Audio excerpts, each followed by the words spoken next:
Join UF Hall of Famer and 14-year NFL vet Shane Matthews every weekday as he brings you all you need to know about your Florida Gators, including news, analysis, and opinions with some of the biggest names in sports.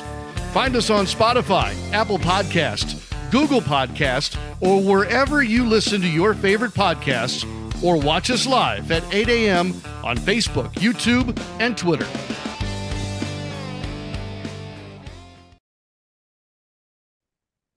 Good morning. It's a live edition of PodUp with Matthews in the morning from the Crime Prevention Security System Studios, large enough to serve you, small enough to care. Tuesday means we have Buddy Martin from the Buddy Martin Show. We also have Blake Alderman from 24/7 Sports, recruiting analyst for the Florida Gators.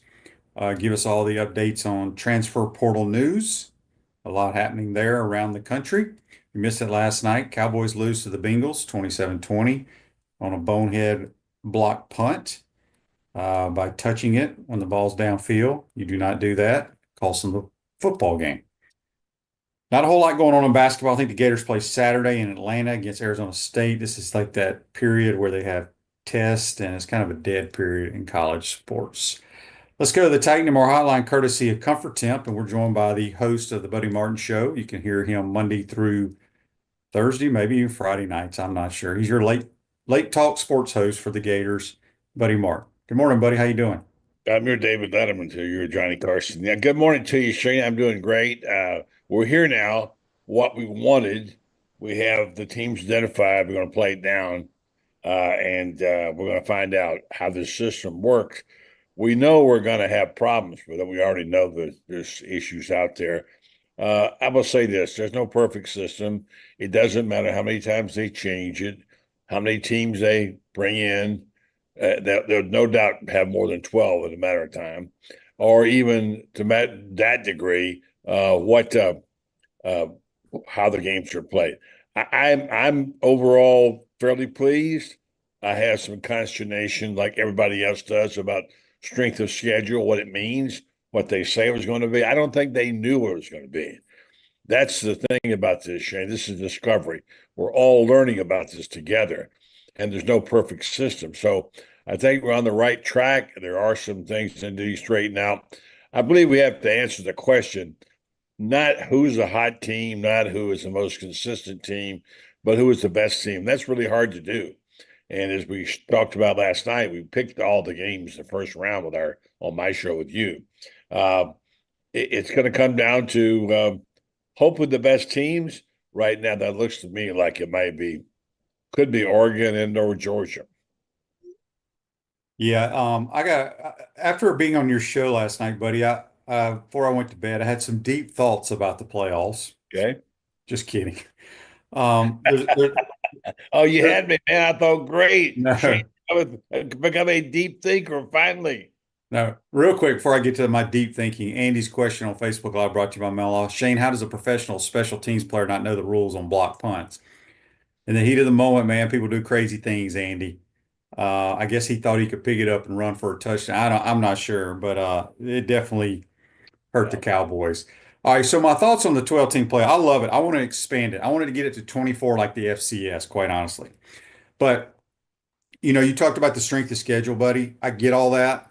I don't know what the right answer is, but let's use Alabama, for example. Okay. Alabama's 9-3. Now Greg Byrne, their AD, is talking about we have to reevaluate our schedule.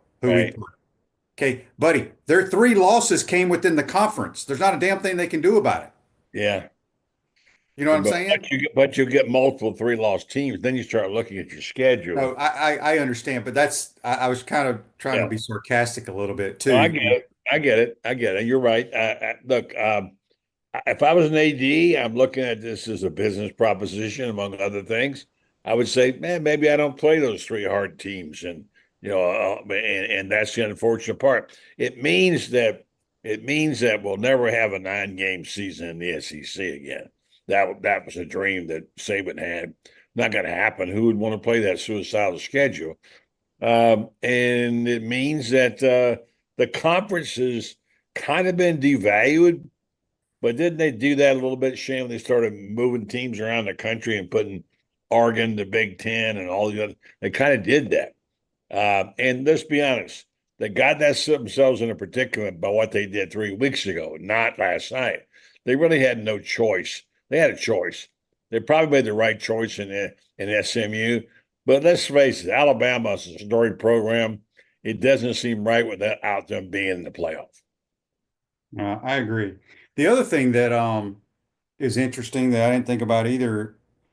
So let's use I think Shane Beamer brought this up in his press conference. I don't know if people saw it or not, but let's use SMU for example. They're going to play Penn State, right? Yeah, They I've got lose the the, schedule here they, somewhere. they play Penn State in State College at Happy Valley. They lose the game, their season's over. They have their reward is to be in the playoffs, but I feel like they need to adjust the playoffs for those first round schools that lose because they've had a good year. They need to have a reward like going to a bowl game where you're there for Really three. interesting. I thought about that too. Yeah, Interesting. right. So I mean, I just think they need to do that moving forward. Not a bad idea. If I've you been lose waiting in the for first round of if you're in the playoffs and you that, right? lose, you are now slotted to this bowl game. I just think that's the fairest thing to do. I like that. And here's the thing about it: these bowl games aren't nothing now. The unintended consequence of this whole thing is the bowl games mean more than ever. I mean, this Florida game is remarkable. I just counted up. There's, and let's see, there's 49 bowls in 37 days, starting on the 16th, with the cricket bowl for the Jackson State South Carolina State game.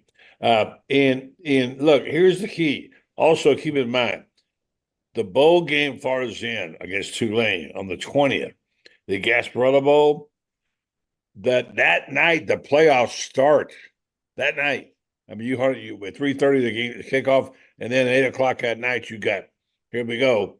We got the first round of Indiana Notre Dame. We Yeah. all picked last night. We picked Notre Dame.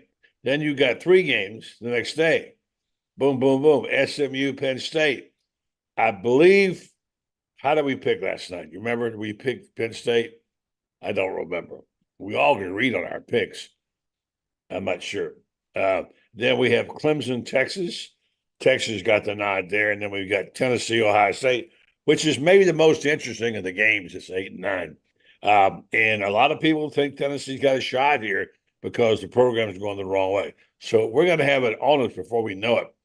Come the 20th, there's going to be lots of really big time football. Yeah, it should be a lot of fun. But like I said, I don't think Indiana will beat Notre Dame. They've had a tremendous year. Those kids need to be rewarded, and they really aren't going to be rewarded after they lose. Their season's over. So I think they need to address that next year when they make a bunch of changes, which I think they're going to do. So, buddy, the Gators are going to play the Tulane Green Wave. Yeah. The Tulane Green Wave are not playing with their first string quarterback or their second string quarterback. They will be on the third string quarterback. Both their other quarterbacks are in the portal. Mm-hmm. I don't know if you saw and we'll talk more with Blake Alderman about this, but Duke, who's 9-3, going to the Gator Bowl, I think, to play Ole Miss. Yeah. Their quarterback is in the portal. Well, it doesn't mean he can't play. No, I don't give a damn if he plays or not. My point of the story is Duke does not go 9-3 very often. Okay. I think he set a record for touchdown passes. Right. Malik Murphy, he transferred to Duke from Texas. Right. I don't. I mean, this is the problem with the portal. I understand people want to get paid because majority of these kids ain't going to make money playing football after college. Mm-hmm. But for a starting quarterback who just did something that a school doesn't do very often, I totally disagree with it. Well, it's not about, you told me, Shane, you told me 100 times, although I brought up things like that, issues that come up which matter. You told me it's about the money. It's about it is about the money, but are you trying to tell me Duke doesn't have money? Well, I'm not saying that. Maybe they'll get him back. Who knows? But the bottom line is it's all brand new. Everybody's shopping for a better deal, which brings up this point. The old cliche, be careful what you ask for. The people who are unhappy with the playoff system, we wanted this. I wanted it. We all wanted this. But sometimes what you get is not going to be better necessarily. We know the old cliche, the grass is not greener. Some guys are going to make mistakes and go to the wrong team. You can self-correct. There is a flexibility. I think you would agree, and I would too, that players should be able to move around more. I think what we worry about is a lack of governance on the NIL deals in the portal. There's too much flexibility. And Well, I'm I have no sure, problem with kids transferring, but you should get one-time transfer, and then if you do it again, you're gonna have to be penalized. You're gonna have to sit out. That's what's the problem. yeah, you're right, but the problem is the lawyers run everything. That's what it is. The Yeah. lawyers. It's not about what the coaches want or what's the right thing for football. The lawyers can make you do a lot of things you don't want to have to do. Yeah, and it's and the transfer portal is I mean, it's helping kids, but it's hurting lower tier football like at the FCS level because No doubt. No you got doubt. to remember those coaches have to find diamonds in the rough, right? Right. And I know some coaches that have found diamonds in the rough. Their Got kids stolen away. transferred to get money at Power Four schools. Yep. And now Power Four schools and even Group of Five schools are offering those FCS kids like 50 to $70,000 just to go be a backup Yeah. and know they're not going to play where they're playing and they're standing out at the FCS level, but FCS schools can't pay those kids. So, Shane's like the free market. If you've ever been involved in real estate and you see how what happened to things, you say you go to California, you see a house that they're asking 2 million for, and you come to Georgia and you see the same house for 300,000. It ain't right. Something's wrong here. But it's what the market does. And now once you go to the free market, things change. The best players don't necessarily get paid the most money. You're right, and there's things, but let's get right down to it. Do we have a better game overall, Shane, now? Yes, we do. oh, I think the parody is outstanding. I love that. I don't, like I said, nobody will ever convince me that I think Dylan Gabriel is a great college quarterback. Yeah. You will never convince me that what he did is right. Playing at three or four schools, I just don't believe in that. I mean, if you want to go to two schools, that's fine because something didn't have to work out at the other place, you transfer, but they have to put something into place because everybody tells this is NFL free agent. No, it's not. NFL free agency, you can only do it a few times in your career. And when you do it, you sign a multi-year deal where you're locked up for 2 to 3, 4, 5 years. There's nobody I mean, you can just play at a different school for 5 or 6 years if you really want to in college football. That's What the problem. do you think there ought to be a contract and everything with this? Yes. Okay, Yes. I agree with that. Yeah. Yes. Shane, Player remember, X comes to your school. He is under a contract for 2 or 3 years. If yeah, you cut him, if you want to release him, that's a different story. It's no different than the NFL. yeah. Shane, here's a period of time, but even older than I am, but back before your daddy went to college and whatever, during the 20s and the 30s, there was these athletic bums, and they played all kinds of schools. They would go play 3 or 4 different, play till they're 28 years old. They had to put a rule change in there to get that done. But you know who one of them was? The great Bobby Dodd. He's the guy who, by the way, blocked the extra point in the Rose Bowl and kept Florida from going to the Rose Bowl in the game they played against them. There's been transition before. There's been change. You're absolutely right. There needs to be change. The question is, Shane, how do they do it, and who's going to do it? Yeah, that's a great question. Text on the Titanamore text line wants to know what my final score prediction of the game is going to be. He says Gators 41-24 should be a blowout. I would think so. I mean, Tulane's a good little program, but their quarterback's pretty dynamic, and he's not playing, and his backup's not playing. Well, the So coach is staying apparently. Summerall, I guess, made a new deal, right? So he's not going yet. I know I don't know if it's official. I know North Carolina was interested. A lot of schools are interested in him. He's a good football coach. I bet Belichick is showing interest in the North Carolina game Yeah, job. I don't And understand that at all. he put a long statement out last night, which made a lot of sense. And he's right about this. What school wouldn't benefit for its players going to the NFL and getting better deals in the NFL to have knowledge of how the system works? Bill Belichick on the line, by the way, calling. You think anybody would take his call? Of course he would. I don't know how he fits into that or if it's a good idea, but he is right. Whoever coaches these days has to have a working knowledge of the NFL, and certainly nobody's got a better one than Belichick. Daryl and Titan More text line says, I think you should be able to transfer one time and that's it. Yeah. Well, if you want to Well, transfer, Daryl, I'm sorry, Daryl, you don't get to say that. I mean, if you yes, transfer multiple times, you have to yeah, say, I agree with that 100%. Florida Victorious, proud NIL partner of the Florida Gators, joined today to help make Florida victorious. Also want to give a shout out again to one of our new sponsors, Los Landeros Tequila. We are going to, somebody on here want to know about a bowl challenge or where we pick all the games plus the playoffs. We're going to do that. We'll get you the link hopefully tomorrow.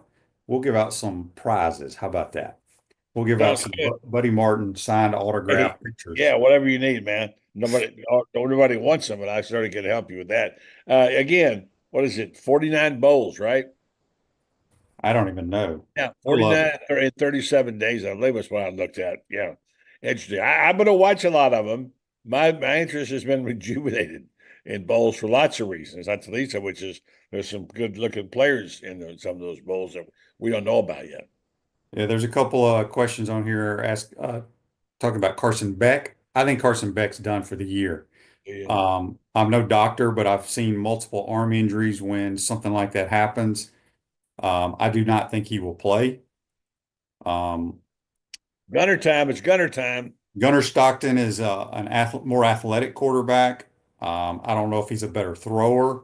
He's a gamer. I will do know that. I do know that. I have a lot of Georgia friends that have been wanting him to play. They say he has a lot of Stetson Bennett in him, just knows how to win. I would agree with He's one that. of the highest Yeah. recruited quarterbacks to ever come out of the state of Georgia. Yeah. I think they'll be fine with him. I'm not a huge fan of Carson Beck. You're not? No, I mean, he's got gifts and he makes great throws and whatever. He's a good player. He'll go in the first round, but something about him, I don't know. Maybe because he'd be a better pro than he was a college player. But you talk about two young guys that Stetson Bennett and Gunner. I mean, those are two prototypical, really good college quarterbacks. I love watching those guys play. Yeah, I don't know if Carson Beck will be a top-notch NFL player. I don't either, but he'll be But better. my Maybe. eyes tell me he won't be. What don't you like about him, Shane? I don't I mean, think he's that great. I think I don't think he's he's that great. 99% of the other people that play football in today's world. He's Yeah, big, strong, and has a great arm, yeah. right? Uh, He didn't have a lot of seemed like didn't have great instincts to me. he doesn't have great instincts, and he's not the same player without two guys that are playing on Sundays right now. So, um, somebody on here said that Michael says on YouTube, brought to you by Quad Plumbing, people are saying Carson Beck will need Tommy John surgery. I think something is torn because when you are using that much force and torque to throw something and then Yeah. it stops suddenly, something usually tears. Like I I said, think I'm not Dr. they said he Farmer. got. I believe they got some. I think I read something that something is torn. Yeah. So it'll be interesting. But you know, Georgia, for whatever reason, we all know they're not the same team, but they find ways to win football They're games. resilient. They're a resilient team. I mean, what they've done, Kirby's done a really good coaching job, and they're really good on defense most of the time. And look at DTN. He's got new life. Yeah. I want to get to this day in sports brought to you by Campus USA Credit Union. Put some star power to work in your financial life at Campus USA Credit Union. 1994, the 60th Heisman Trophy Award went to my former teammate, who's no longer with us, with the Chicago Bears, Rashawn Salam from Colorado. Won the Yeah, award in I 1994. did a story on him when I was in Colorado right before he won the Heisman. I remember him well at CU. Yes, he was quite a back. Yep, he was a good player, good dude, and I can't remember what happened, but is no longer with us. I don't remember either. C. Irby on YouTube, brought to you by Quad Pump, says Tulane's starting edge rusher is entering the portal too. Started 8 games. Yeah. Um, I don't think Tulane's going to have a whole lot of people playing in this game, That's a personally. good thing. Shane, this team's going to win 8 games. We should. We should. So, Hey, somebody Shane, here, can you help me with something, Shane? When I mean to interrupt you, yeah. but can we free Bevo? I mean, really, there's got to be a way to get that fine animal into a bowl game. I was texting. It's a long ride for Big Bevo. Well, hey, that's what when they get a new mascot in. I mean, the Now, book. I You know think Bevo went to the Sugar Bowl a couple of years ago, which that's probably not a very long drive that's probably about a 4 from, I don't know how far it is from, he doesn't actually live on campus. He's like 35 miles from Austin, but I don't know how far it is from Austin to New Orleans.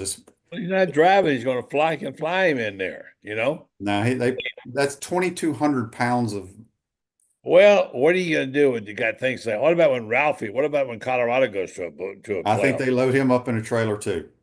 Yeah, and he goes, and you talk about not having enough room. Ralphie can go kind of crazy. Bevo's not that kind of animal, at least apparently. And then you get to things like, you think the Boomer Schooner is not dangerous? Oh my word, that thing is dangerous. So I hate to see them deprived of a great tradition in Well, Bevo and not being there. He's part well, of the deal. Bevo will be at their game next Saturday night. Yeah, but they It's got home the game. symbol of him everywhere on everything they do. He is it. So it seems like Bevo. I'm starting a t-shirt, get a t-shirt that says free Bevo. Yeah, I love Bevo, by the way. Here's a I do. text. I think we spoke about this yesterday. Well, I'll read it in a minute. Something came through. Um, Ben says at some point Notre Dame needs to be penalized for not being in a conference. I, Not gonna happen. Not gonna happen. I've said this on my show multiple times. There's some schools that I don't like due to rivalries. Like Florida State's my number one, then probably Georgia's two. Number one is for me is Notre Dame. I despise Notre Dame, not the school, just the athletics, because I feel like they put themselves on a pedestal above everybody else because they have their own TV network. You know, they don't play in a conference. They won't join a conference. However, they are in a conference in every other sport but football. It just drives me nuts. Do you got any thoughts on Where that? did that come from? Is that a deep prejudice from the deep South? No, I just think it's ridiculous. I mean, if A lot of anybody, people don't in like my that. opinion, if anybody should have their own TV network, and people can fire at me, would be Alabama. Well, there's some people don't like Alabama for the same reasons. But they're in a conference and they play in a conference, and they don't have their own TV network. Well, don't hold it against them because they can do it because they are who they are. I mean, I think Well, I can there's tell you what, I honestly would love to know how NBC feels about that because I really, as much as Notre Dame is a national school, there is no way their ratings are anywhere near what ABC now has when the SEC plays. There's no way. Of course, I agree with you on that. But up until the time the big money started happening when the SEC got their first big contract, the late Beano Cook, who knew all this kind of stuff, said at first Vanderbilt was making more money than Notre Dame when they owned the game. So things have changed. I hear what you're saying. There is a certain arrogance about it. It's like we are Notre Dame. They're Notre Dame. Alabama needs to be Alabama. You make a good point, but listen, I grew up not liking Notre Dame either. A lot of my Catholic friends loved Notre Dame for that reason. I don't know. Notre Dame is good for the sport. They've had a great year. Listen, have you been to a game at Notre Dame, Shane? Mm-mm. I have no desire to You either. well, but the thing is about it is, it's kind of like you go there, you understand what it must have been like back in the day when they had those huge games and those Yeah. great teams played there, and Notre Dame football was huge. I mean, nationally, it was before the SEC got instituted. I'm not. Don't put me in a position defending Notre Dame, and I get what you're coming from because there are lots of people who grew up in the South who do hate Notre Dame. But Notre Dame, hey, if you got it, flaunt it, right? Yeah, Chris says, I don't blame you for hating Notre Dame. He was there for the Sugar Bowl when Jerome Bettis went wild. Uh, That's not why I hate Notre Dame. I played in that game. Notre Dame figured out that we had like 6 starters out on defense Uh-huh. playing a lot of walk-on fraternity boys, and they just ran it right down our throats. That was Lou Holt's team, right? Yeah, yeah. Yeah, that was embarrassing though. If we played them 10 times, we'd beat them 9. But we Yeah, lost that day. We had too much fun on that trip, as Coach Spurrier would tell you. Speaking really. of Coach Spurrier, we have a text here from 407 on the Titan More text line. It says, Shane, doesn't UF have the old ball coach? Don't call him the old ball coach. It's the head No, no, ball. no, no, no, no, no. It's the head ball coach on the Yeah, payroll. yeah. Rather than an OC, why not use Spurrier or someone like yourself as an analyst to work with Napier to upgrade the passing attack? Billy calls a great run game, but our passing plan seems anemic. Most of our completions seem to acquire a ballet act by Lagway. All right. Yes, coach is on the payroll. He is the ambassador. Secondly, our passing game, and I've said this multiple times, I'll say it kind of briefly here. Billy is a run first football coach. Okay. He wants to run the football. There's nothing wrong with that. They scheme up great runs and then he takes shots. Like as I've said, I personally, I have no knowledge. This is just what I've seen for 3 years. People talk about Lagway. I think Lagway is going to be a phenomenal quarterback. Can he, everybody wants him to win the Heisman, and I think he will be up for the Heisman. I don't know if he can win the Heisman because of statistics. If he throws for 20, say 26 attempts or more, that means the Gators are losing and coming from behind, in my opinion. That's just what I've seen. If he throws anywhere from 16 to 20 attempts, that means the Gators are in complete control of the football game. But again, back to helping in the passing game. I've said this multiple times too. I could sit here and draw up all the ball plays y'all want for every coverage, where the weakness is in that coverage for everybody on this show. It's all about teaching it, but the biggest thing is knowing when to call it. Yeah, I've heard you say that 1,000 times. Right. It's not like Bill Belichick and Kirby Smart and Lane Kiffin have secret plays that nobody else has. Everybody has the same plays. Yeah. It's when you call them and how you teach them. Yeah, there's a certain rhythm to that. And that was the Yeah. genius of Spurrier. He always knew how to set up other things by what he ran. I've heard you say this too numerous times. There's nothing wrong with Billy as a play caller. Mm-mm. You don't have a problem most of the time with his play calling. I think there have been times like having too many guys on the field and errors and mistakes that kind of hurt what he was trying to do. But I think with what he wants to do, Shane, you're right. Set up the running game. He's got 3 running backs who are really good, and he wants to run play action. And that's what makes his passing game work, play action. So therefore, the complementary football he talks about all the time is run the ball, throw the ball. Yeah. Kanye Ron says, tell us, Shane, what happened on the Sugar Bowl trip? We just had fun. We've never been to a bowl game, and I probably shouldn't have played in the game. I did not practice at all from the Florida State game until that game because I had a left high ankle sprain and have knee surgery on my right knee. So I didn't practice at all. We probably should have run the ball instead of throw it 50-something times. But boy, Bourbon Street was fun, wasn't it? It was. We had a good time. We had a very good time. All right, buddy, who you got on your program tonight? Well, tonight, Laurie Meadows is going to be the host. So you're going to have Rob and the gang there, and he'll break down some things for the bowl game and get you ready for that. Tomorrow night, we will be back with Allie and our friend Carlton Reese, who's an outstanding writer.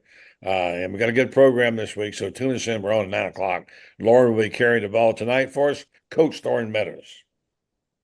Buddy, good stuff as always. Have a great week. We'll talk to you next week, my man. Thanks for having me on. That's Buddy Martin from the Buddy Martin Show. Join us on the Titan Tomorrow Hotline. We'll take a quick time out. We'll come back. We'll be joined by Blake Alderman from 24/7 Sports. Get your recruiting and portal questions ready, folks. You're watching and listening to PodUp with Matthews in the Morning from the Crime Prevention Security System Studios. We'll be right back. Our premium sponsors are Campus USA Credit Union, Crime Prevention Security Systems, Titan MRI and Imaging, Meldon Law, QC Kinetics, UF Health Orthopedics and Sports Medicine Institute, Dave & Buster's. Gridiron sponsors are Florida Cracker Kitchen, Comfort Temp, Peachland Dental, Ruse Ogre State Farm, Tropical Smoothie Cafe, Cogent Bank, UF Bookstores, Florida Victorious, Quality Plumbing, Silverback Concrete, Electronics World, Miapa Latin Cafe, 84 Lumber, Baker's Sporting Goods, Big Mills Cheesesteaks, Celebrate Primary Care, Dowling Signs, Gator Dominoes, Ironwood Golf Course, Okido America, Gator Bait Media, Bishop's Barbecue, Los Linderos Tequila, JF Hayden Craft Liqueur, Sunshine Holiday Lights. Watch and listen to us live on Facebook and YouTube. Listen to the podcast whenever on Apple or Google Podcasts, Spotify, or wherever you listen to your favorite podcast. Remember to like, follow, and subscribe so you don't miss an episode. To become a sponsor, call Freddie at 352-284-3733. After serving over 100 families over the past several years, we're super excited to kick off the holiday season. I'm Dylan. I'm Garrett. And we're Sunshine Holiday Lights. We all know how stressful it can be to decorate your home during the holidays. Our services include installation of all material, maintenance, takedown, and storage of the material throughout the year. If you want to spend more time with your family this year, give Sunshine Holiday Lights a call.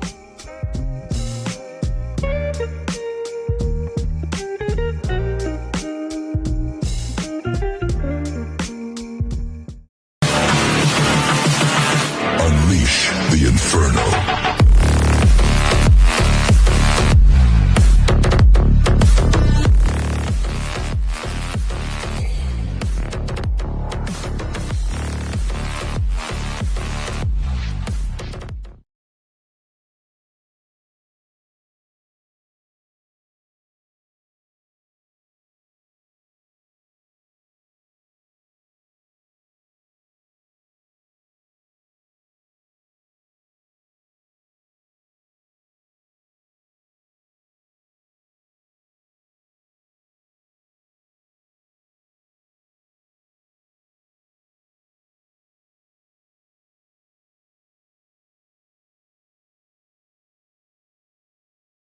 .24/7 Sports, who does a tremendous job with recruiting, portal, all that nonsense. Good morning, Blake. How you doing, bud?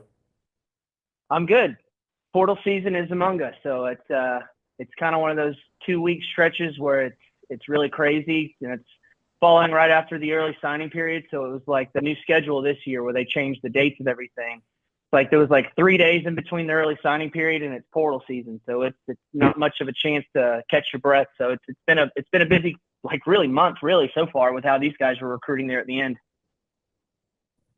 Yeah, it is. The portal, I mean, it is what it is, right? You know, I saw where the Duke quarterback, they go 9-3, he's going into the portal. Let's just stick with Gators right now. All right, I think on your Twitter feed, the Gators are in talks with, I don't know if that's the right word to use, but a guy's coming on a visit from UCLA quarterback. Is that correct? Correct. Yes.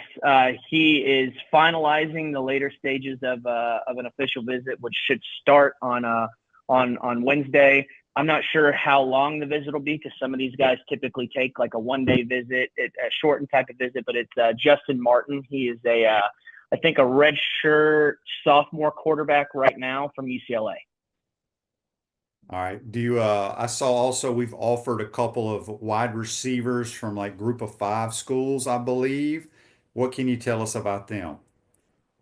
Yeah, Florida, I think of the handful of positions that they really want to hit on as far as the portal window right now. I think wide receiver is probably one of the top ones. I think of a wide receiver that they'd want, like I think they want someone that's kind of a bigger body type of guy, 6'3" and up type of guy.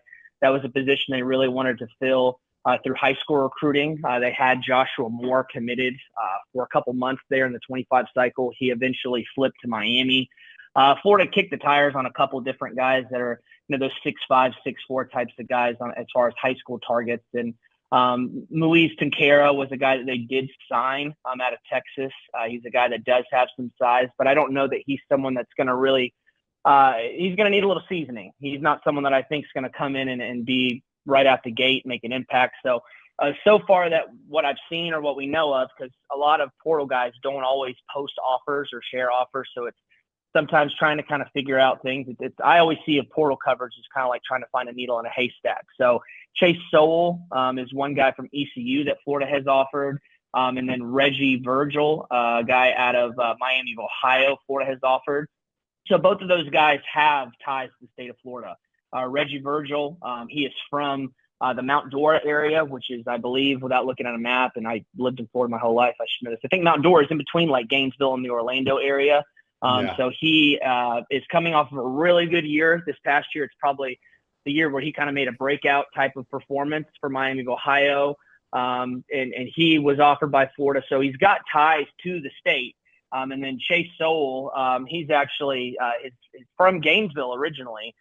His dad played baseball at Florida, and his mom, I believe, ran track or she was an athlete at Florida. So he has ties to the university itself. So those are two guys that Florida has already. I mean, they've named public offers there, but there's some other guys at the wide receiver position. Nick Anderson from Oklahoma, Texas wide receiver Jonte Cook is another guy that Florida's been reportedly had some interest in. And I thought in general, the first day of the portal, wide receiver was a pretty good, like there was a pretty good pool of names. CJ Daniels is a guy that was at LSU this past season. He's been at Liberty. His best year was probably in that 23 season where he was in his last year at Liberty, where he had, I think, 10 touchdowns and like a little over 1,000 yards receiving. He's a guy that Florida actually recruited and hosted when he was in the transfer portal from Liberty this past December. So that's a sort of a familiar name. There's plenty of other guys too, and I'm sure there's some that I'm not remembering off the top of my head, but another guy that I don't know enough about right now is a guy named Jeff Caldwell from Linwood. I don't know what Florida's interest level is, but he's from Linwood University, 6'5", 200-pounder, another guy that caught 52 passes, was over 1,000 yards receiving, and then had 10 touchdowns himself. You know, I don't know what those smaller type of school guys will do making the jump to like the SEC, but he certainly fits that 6'5", big receiver type of frame. So, like I said, receiver pool has been pretty good so far. Florida is going to work on getting a lot of these guys on campus this week with the bowl game next Friday.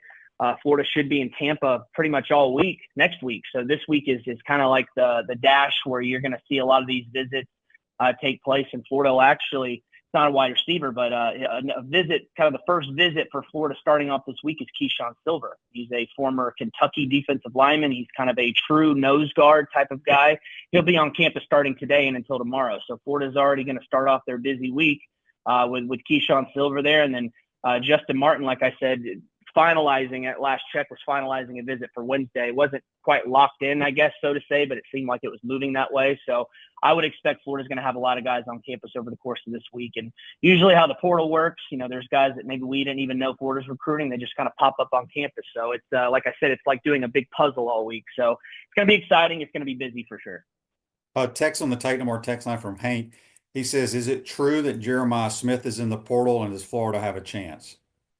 I have not seen Jeremiah Smith in the portal as of now. I don't know if something has happened whenever I have it checked, but I have not seen that, so I would say probably not. If Florida has a chance, if he did enter, I mean, I don't know. He's still got, I think the 28th, I think, is the last day of the portal when it closes.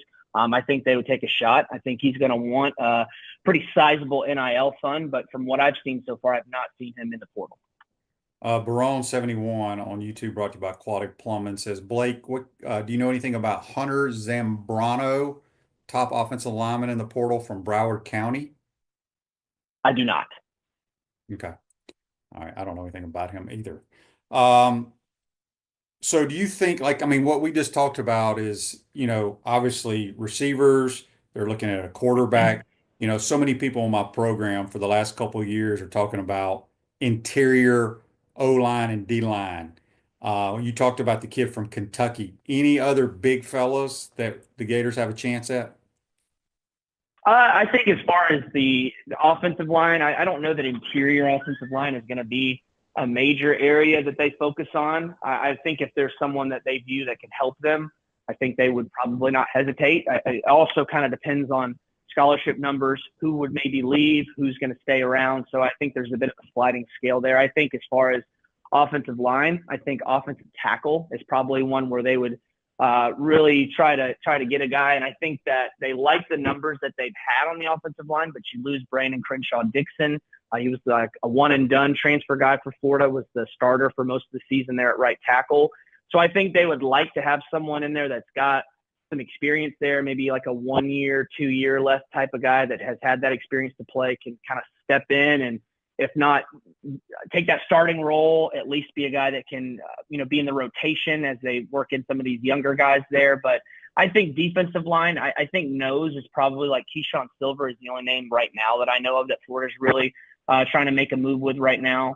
I'm sure, like, I don't think defensive line is going to be a major area of focus for them, but I do think that they would at least look into some names. But I think it really kind of matters on, who leaves and who stays. You have a big shot in the arm with Caleb Banks coming back. So I think that was big for them. I think James Thompson is another guy there on the defensive line that I don't know how serious talks have been with Florida, but I know there has been some contact early on so far. Granted, it's only been 1 day. So I don't know that there's a wealth of names on the defensive line that Florida's really been in talks with right now. But I think in general, just again, 1 day of portal opening, it's really not a deep pool of names along the defensive line. I think that, wide receiver has looked pretty good. Offensive tackle has had some good players there.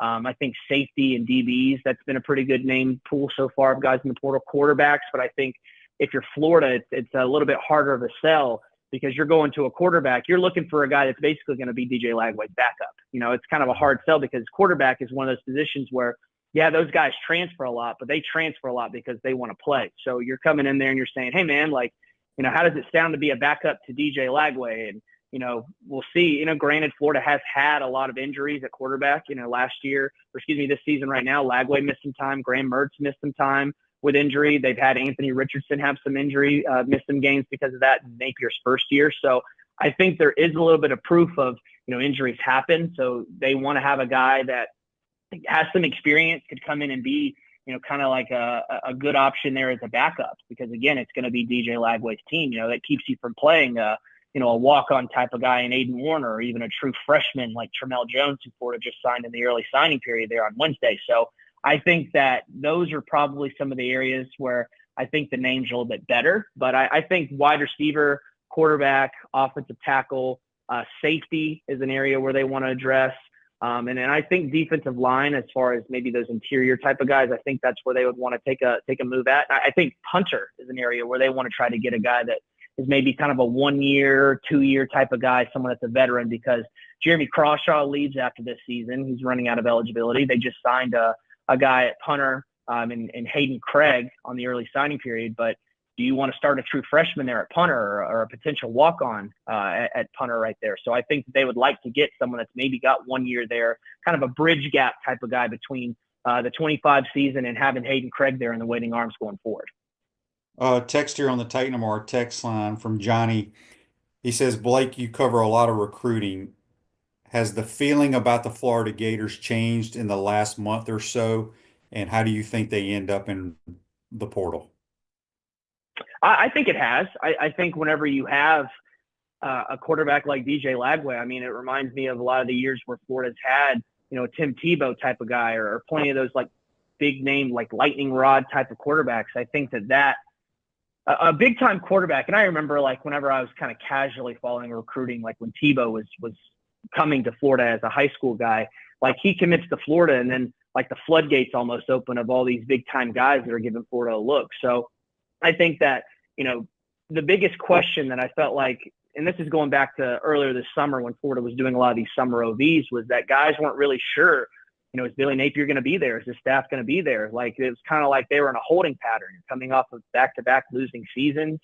And it's kind of unknown. It's pretty easy for other schools to at least bring in the question of, hey, why do you want to go to Florida? Like, those guys may not be there. So I think the kind of the backing that university did of Napier and having Lagway there and him playing how he did as a freshman and then winning a lot of those games in upset fashion like LSU and then Ole Miss, I think that sort of gave them a shot in the arm. And I think that whenever you go into the offseason with some momentum like how they did, I think that's going to bring a lot of eyes from recruits. And I think we saw that in the last like 2.5 weeks or so of the fall season where Florida split the guys left and right.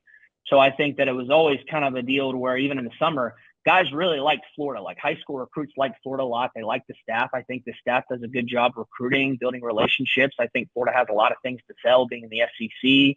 A lot of a good degree, a lot of a structure, I guess, so to say, from what you've got in the program.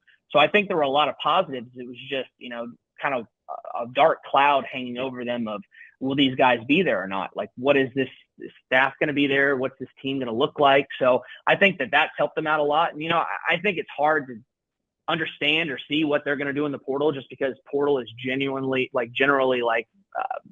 kind of pushed by NIL. And I think that from what I would think of what Florida's done as far as flipping guys in the high school trail, like, I think NIL is looking pretty good there, because I don't think you're flipping a lot of these guys at such a high rate if NIL isn't there and doesn't check out. So I think that, again, that's something that seems to be a little bit more important to these portal guys. But I think that this is probably one year where I don't know that Florida has just an absolute deep need. Like, I think this is probably one year where, sure, is there some fat that could be trimmed off the roster? Sure. But I think it's a lot of a different story than what we've seen maybe in years past, where there was a lot more to trim off.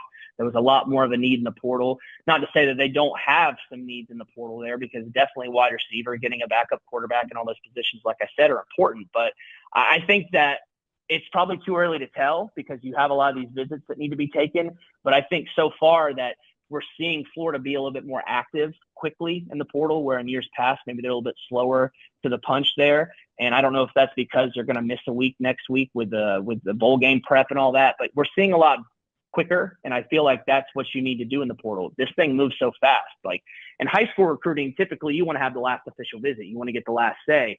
And with a portal guy, if you have the last say or the last visit with someone, probably you're not going to get to your visit, because those guys can easily commit on first or second visit. So I think that it's good to see that Florida's moving a lot faster, that they're getting a lot of these visits set up. So I think it's kind of wait and see. And again, it's only Tuesday, so I'm trying to kind of figure out even what Florida's board looks like right now. But I think so far it looks like they're setting things up from a strategic type of plan of getting these guys identified, visits set up. I think that they're moving a lot faster. So that's really promising for me to see.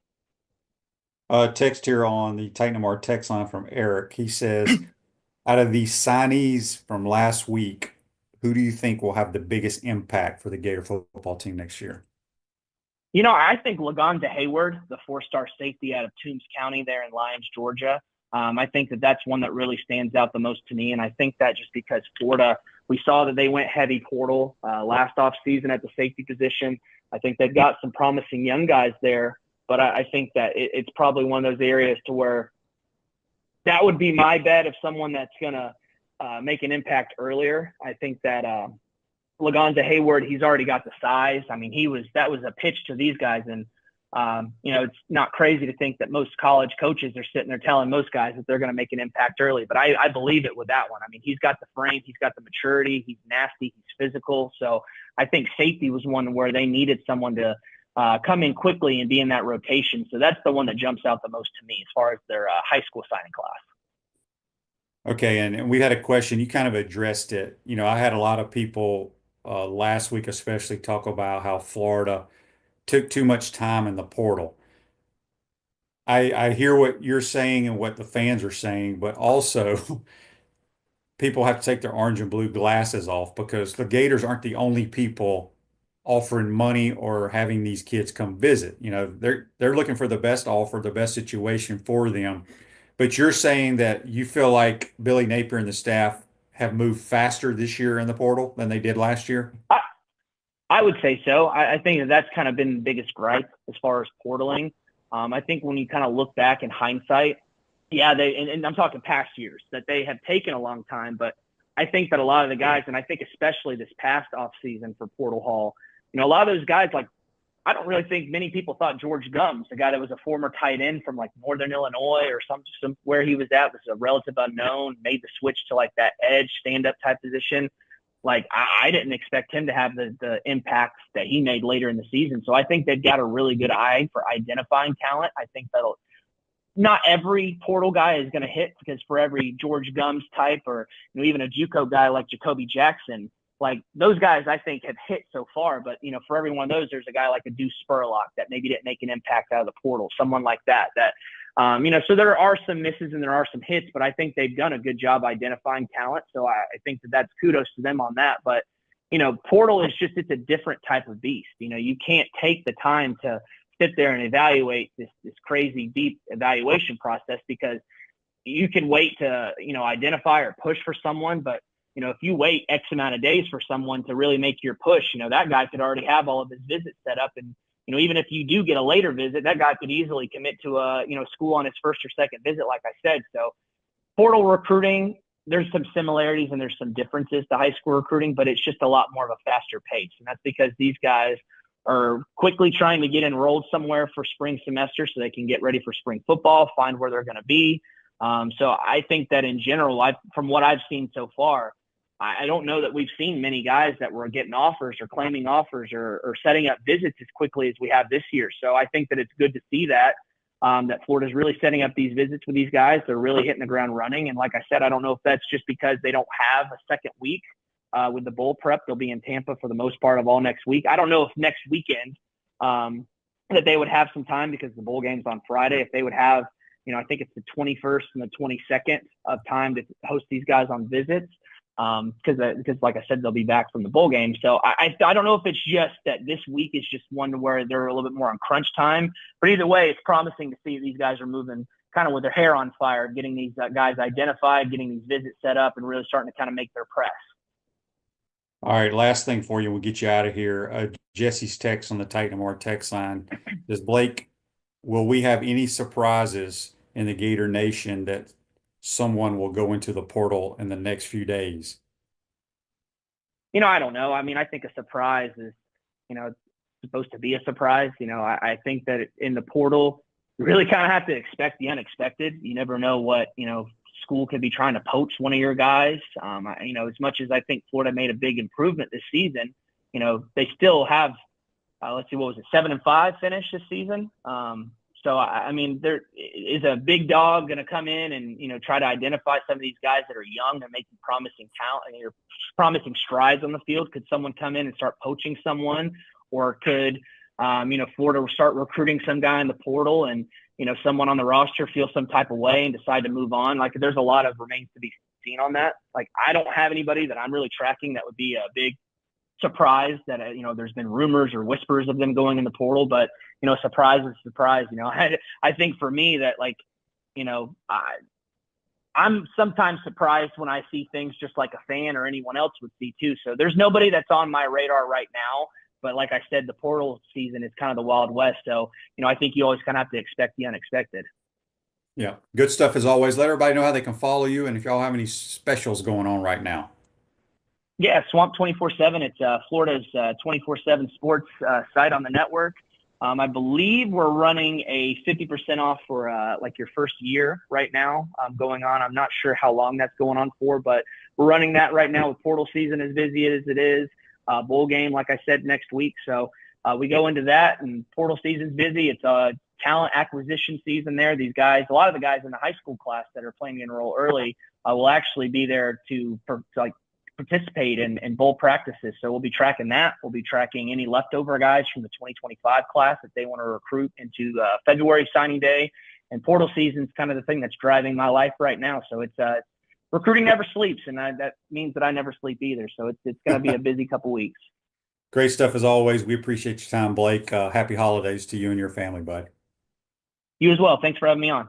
That's Blake Alderman from 24/7 Sports. Join us on the Titan More Hotline, courtesy of Comfort Town. Rose Ogre State Farm offers a team of dedicated insurance professionals ready to help life go right with the right insurance options for you and your family. Visitogreinsurance.com. Give them a call at 352-240-1779. Hope everybody enjoyed today's program. Again, thanks to Buddy and Blake.